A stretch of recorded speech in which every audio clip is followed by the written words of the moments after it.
another book another month.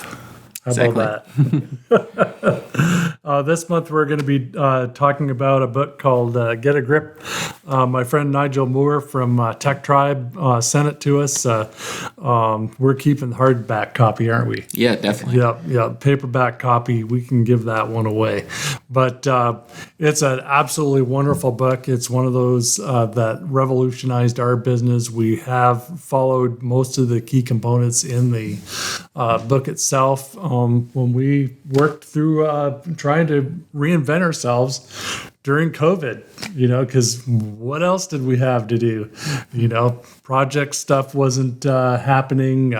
Couldn't go out and really make a whole bunch of new sales, because we did blow through a lot of those remote workers. And so we did quite a bit of that. And so happy to, have read this book. And it does have a companion book called Traction. I would always recommend that you start with Get a Grip because it kind of gives you like a little bit of a storyline kind of deal, where the Traction book is a little bit more, what would you say? It's more of a field manual almost, or just a regular, more academic. Academic reference book. Did you read I didn't Traction? read Traction, No? but I definitely read Get a Grip, and that book for me, man, it opened your eyes to a lot of things that, sometimes you're doing wrong in business, and a lot of things that you can improve on.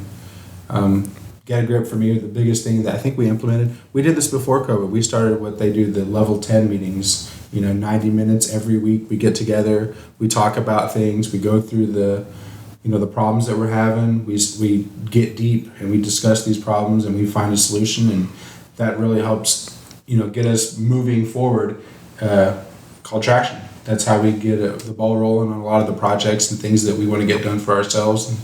And, Tanner, what I really liked about the book, other than the 90-minute meeting, was a lot of the things they said in there about how you should run your business. And maybe you can go into a little more about the entrepreneurial operating systems. Yeah, both books really do talk about EOS, the entrepreneurial operating system, and the different steps that you do. You go through them, discover each of the 6 different stages, and then by the end of it, you really get yourself in a better place where you can have some consistency and build some vision.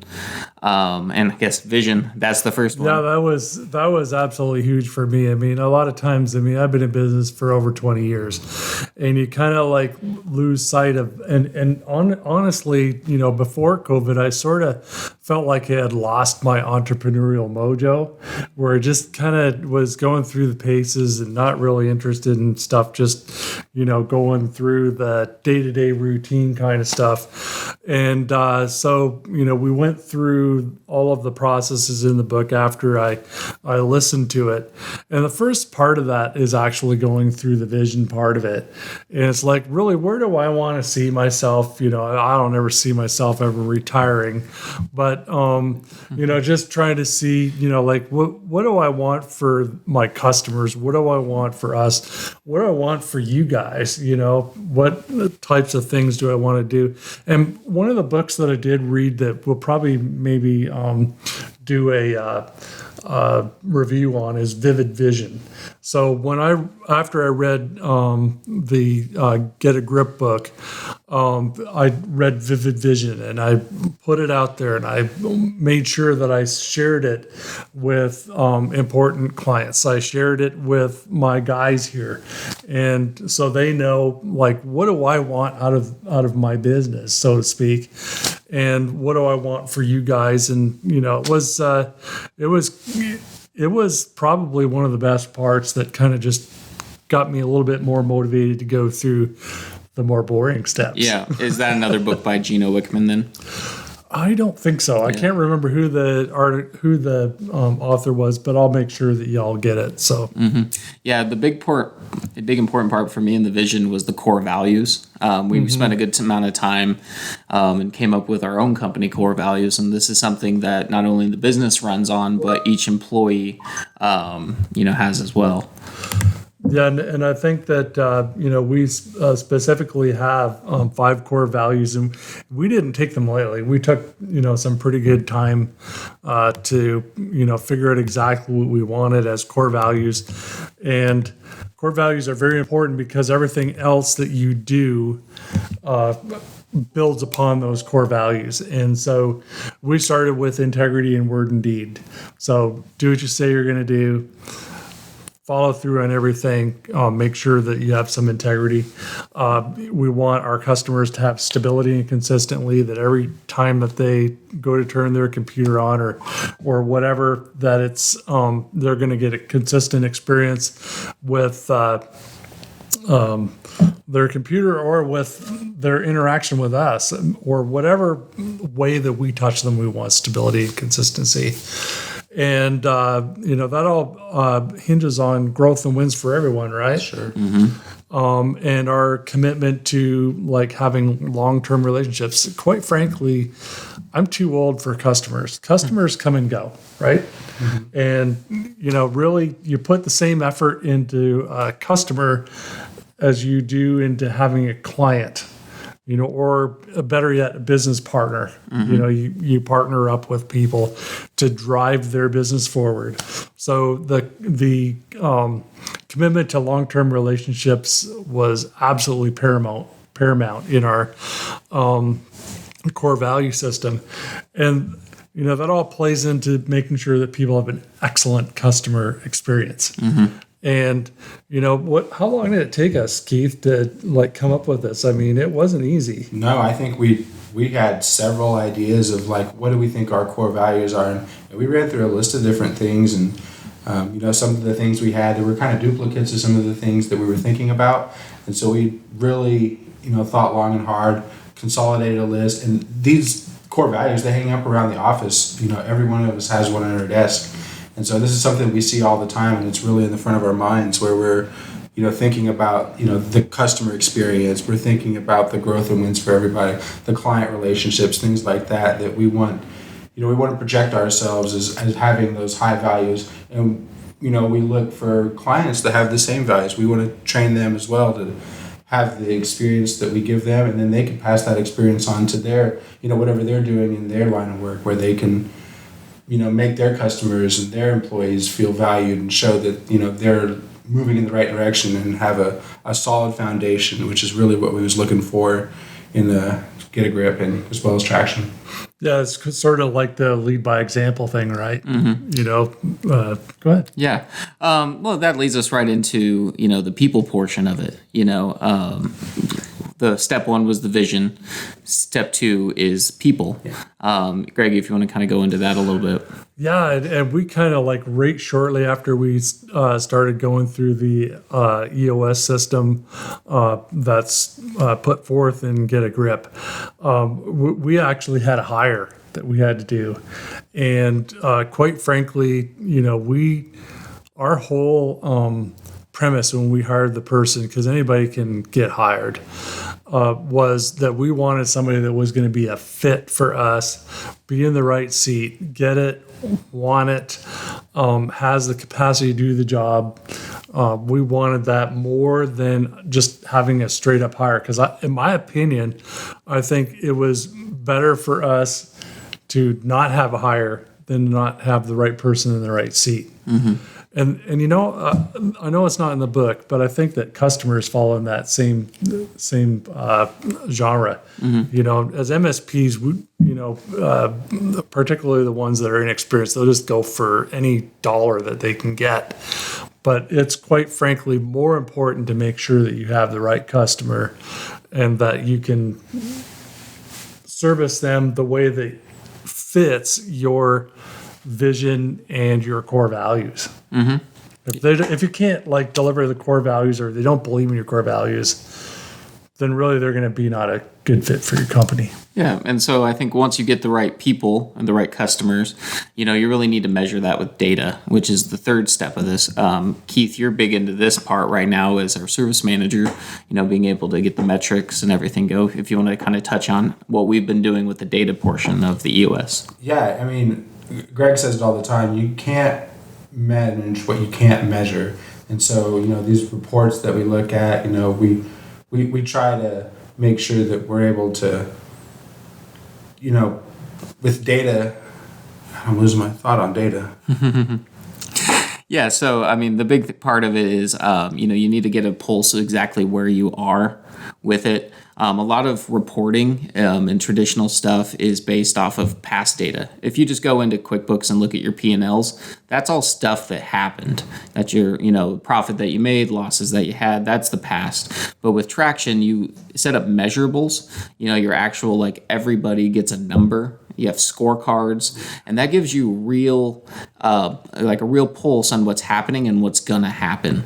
So if everyone's hitting their numbers, hitting their scorecards right, if people are starting to fall off a little bit, you can accurately kind of predict the future. Well, and I think probably the reason you're having a hard time with this is that you do so much of it automatically now, and part of it is, like, just to give you an example, we have rules around how long it takes from when we get a ticket in to how long you're supposed to communicate with customer. How long is that, Keith? Less than an hour. Yep, that's right. Whenever something comes in, whether it's somebody reports an issue or they're having a problem, they submit a ticket or place a phone call, and we try to respond as quickly as possible to take care of their needs. And that's, some of the data that we can measure. How long does it take us to resolve that issue? How long does it take us to reply to somebody who's having an issue? And I think that's important because that goes back into one of our core values, that customer experience, where they can get prompt service in a reasonable amount of time and not have to be waiting around wondering when they send an email in, how long is it going to take for me to get a reply? Yeah, and I think a lot of that, even though we do get a call and maybe we can't deal with it right away, is making sure that the customer's experience is that they feel heard and that their solution is being processed, and we set the correct expectations for them. So that works really well. Yeah, and that leads us into the next part as well, which is issues. So if we have our measurables, we can then find what is and isn't working. So, the fourth key component of the EOS system is issues.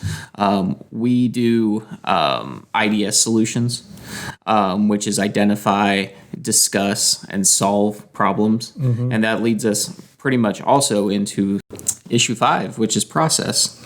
Yeah, and this was kind of a huge thing for us because we actually switched our entire business systems during this period of time to be able to match the processes that we want.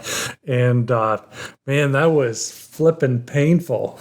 But it's huge. But you know what? The more effort you put into your process, the better the outcome is. And when I compare where we were like this time last year, we are just not as frenetic, so to speak, as we were last year. Just trying to scramble to get stuff done and having to look things up in like 5 different systems. We had to really narrow down our process and document it. Documentation is absolutely huge, and we're kind of like working on the documentation, perhaps moving to a little bit of a different platform of it. But the big deal with that is to take the 80-20 rule. 20% of it gives you 80% of the results. I think that's how it goes, isn't it? Well, they really talk about in the book where basically 80% of the processes, or 20% of the processes, will cover 80% of the things. Okay, so to take a chapter of the book and make it real simple, deal with the big stuff and don't worry about the rest of it. Yeah, if you handle the big stuff, the rest should fall. Exactly. What is important, determine that. Who cares about percentages, right? Yeah, as that kind of goes to one of our signs we have here. Don't spend major time on minor things. And that's like Tanner said, that's part of the process. You want to make sure that you can do most of the stuff with just the documentation. Yeah, and then the other part of it is really making sure that the processes are followed by everybody in the company. Yeah, Greg included. Yeah. Well, that's the good part about the documentation, is because everybody can see it and everybody knows, hey, this is step 1, this is step 2. What do you do when you get here? It's all if it's all documented, the process is easy to follow. if the documentation isn't, finished or complete, that's a good time to go back and review that and maybe update your process so that way the documentation matches what you guys want to get done. Well, and like we call everybody to account for the following the process, including me. I mean, this week was like, man, I was off the reservation as far as like procurement, and I had to be called to question. Tara, she called me to question, and said, "Hey, you're not following the process that you made." And it's like, Yep. And we IDS'd it. yeah, we IDS'd it, figured it out, and today we spent some time getting it so I actually understood the process a little bit better. And I understood the process. It was just a matter of implementing it. And I think that the key part of that is we had the documentation, but not everybody saw it. And so just so you have the documentation, you still have to show people the documentation so they can see and get trained on it. Or remind them, because hell, we went through like so many different changes that, it's very easy to not remember all the things that you said you were going to do. But because we have a number of people that are on our leadership team, they can rein us in. Yep, and that takes us to number 6, step number 6, which is traction, which is, basically you can get a grip, build enough traction so it can move you forward, it moves you successful, or makes you successful, it brings stability and all these things that, let you grow as a business. That's right. And, it's absolutely huge. And every week we do something that brings us a little closer to my vision, which is where it starts at the very beginning. And when we do have those level 10 meetings that drive us forward, we have what's called a meeting pulse. And it's like, where did you think the meeting was 1 through 10, as far as quality being 10 is the highest. Yep, and that's why it's called a level 10. Yep. Level 10 meeting, because every meeting should be a 10 on the scale. So we go around at the end, rate it. Some people are a little more cynical than others, some a little more optimistic, but you get good information because if someone thought it was less, you point out why and you can make it better for them. Yeah, particularly if it's lower than an 8, then we got to go, hey, what could we have done better? And sometimes, it's just fatigue. We have days where it's like we're just not on our game and we have a crappy meeting. We might hit all of our points. Or maybe that week we just don't have a lot to talk about. We have some of those meetings too, but yeah, we run them every week. I think we've sort of gone through the traction thing, but the bottom line is with the Get a Grip book is if you want to know all the theory around the traction model, make sure that you read the Get a Grip book because it really takes like it in story form and sort of handholds you, but then read traction because then you'll get it because, nothing like having a frame of reference to a more boring book, for lack of a better term. I preferred traction just because that's the type of books that I enjoy reading. I like the little more technical stuff. I like to hear the theories and then in my mind play through how I can do them rather than a narrative that's already been told to me. I like to apply stuff right when I hear it. Mm-hmm. So, it's depending on what. Both are amazing books, but like you said, starting with Get a Grip is much more accessible to people, and then going into Traction and start implementing the steps yourself. And Traction specifically has worksheets that go along with it. I know you can download those on the website through the book. They also have coaches that teach the EOS system. Yeah, I think somebody on Tech Tribe actually does. Like, if you're in the managed services business, you got to join Tech Tribe. They're awesome people. Nigel, walks the walk, talks the talk. And I think there's somebody in Tech Tribe that does EOS. And, if you remember what the person's name is, put their name in the comments below. And I might even look it up and put it in the comments. But, absolutely wonderful resource, inexpensive as heck. And there's some wonderful people. The community is really, really active. Mm-hmm. You and I kind of spend a lot of time on the community. Yep, we do great. Wonderful people on there from all over the world. So you get all kinds of opinions from ton of people that you'd otherwise never meet.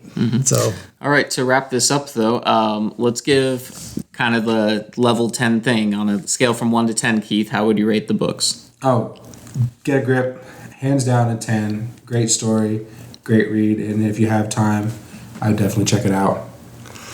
10 and 8. Yeah. And I'd say I'm probably the reverse. I think Traction, it changed the way I think of a lot of how business should run and how you can really organize and prioritize it. Get a Grip was just a nice story that followed along that system. Absolutely. And either one of them, they're going to change your life, change the way you look at your business. It doesn't matter what business you're in.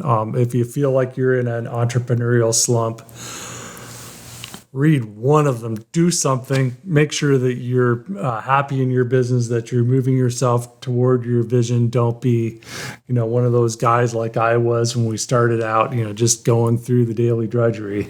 This will change your life, and I highly, highly recommend either book. Again, they're, what, $20, $25. I mean, it's pretty cheap. Yep. Well, anyways, that's Get a Grip and Traction. This is our book of the month. We will see you all next month. Bye.